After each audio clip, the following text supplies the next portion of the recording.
Le cinquième commandement. Tu ne dois pas tuer. Bombe le torse, ô homme, et proclame bien fort que tu n'es pas un assassin. Car tuer, c'est assassiner. Et d'après ta conviction, tu n'as jamais enfreint le commandement du Seigneur. Tu peux fièrement te présenter devant lui, et sans crainte ni anxiété, attendre plein d'espoir l'ouverture de cette page particulière du livre de ta vie. Cependant, as-tu une fois déjà réfléchi au fait que tu peux aussi détruire, et que détruire équivaut à tuer? Il n'y a là aucune différence. Tu ne la crées que dans ta manière de t'exprimer, dans ton langage. Car ce commandement ne dit pas de manière unilatérale « tu ne dois pas tuer une vie terrestre de matière dense », mais de façon significative, globale, concise, tu ne dois pas tuer. Par exemple, un père avait un fils. Poussé par sa petite ambition terrestre, il voulut à tout prix que son fils poursuive des études. Cependant, ce fils avait des dons qui le poussaient à faire autre chose, où les études n'étaient d'aucune utilité. Il était donc tout naturel que le fils n'éprouve aucune envie pour ces études imposées, et qu'il ne parvienne pas à mobiliser en lui l'énergie et l'enthousiasme nécessaires. Mais le père exigea l'obéissance. Obéissant, le fils obtempéra. Au détriment de sa santé, il s'efforça de répondre à la volonté de son père. Mais comme c'était contraire à la nature du fils, contraire au don qu'il portait en lui, il va de soi que son corps en souffrit.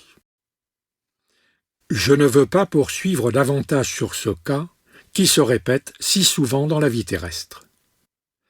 Mais il est irréfutable que, par son ambition ou son entêtement, le père a cherché ici à supprimer quelque chose qui avait été confié à ce fils pour qu'il le développe sur terre. En bien des cas, on réussit vraiment à le détruire, car son développement à une période ultérieure n'est alors pratiquement plus possible.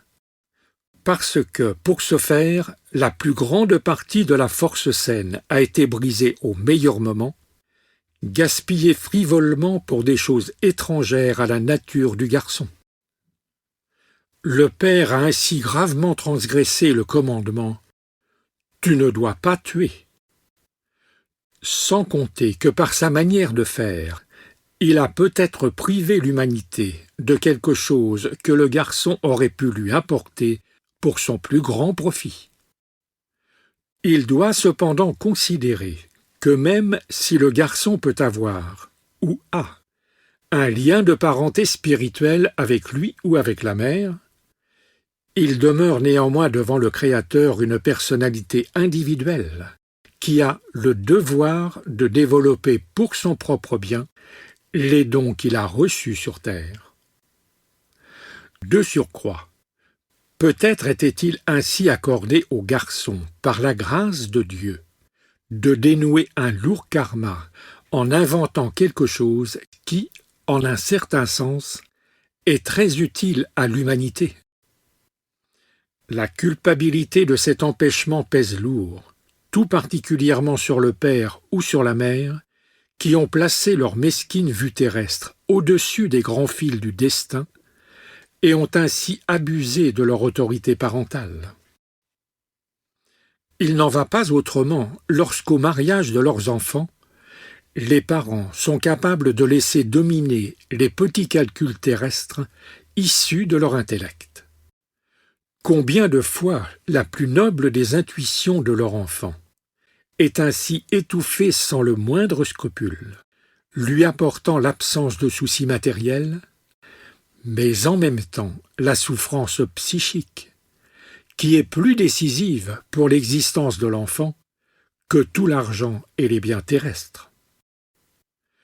Naturellement, il ne faut pas que les parents cèdent à chaque rêve ou désir d'un enfant. Ce ne serait pas là l'accomplissement de leur devoir de parents. Cependant, cela exige un examen sérieux, qui ne doit jamais être conduit du seul point de vue terrestre. Et c'est précisément cet examen, accompli en faisant abstraction de soi, qui est rarement ou jamais effectué par les parents. Il se trouve ainsi des cas de 1000 sortes. Il n'est pas nécessaire que j'en parle davantage. Réfléchissez-y vous-même, afin de ne pas contrevenir à cette parole si sérieuse de Dieu dans ce commandement. Ainsi, des voies insoupçonnées s'ouvriront à vous. Mais l'enfant peut aussi étouffer des espoirs qui sont légitimes chez ses parents.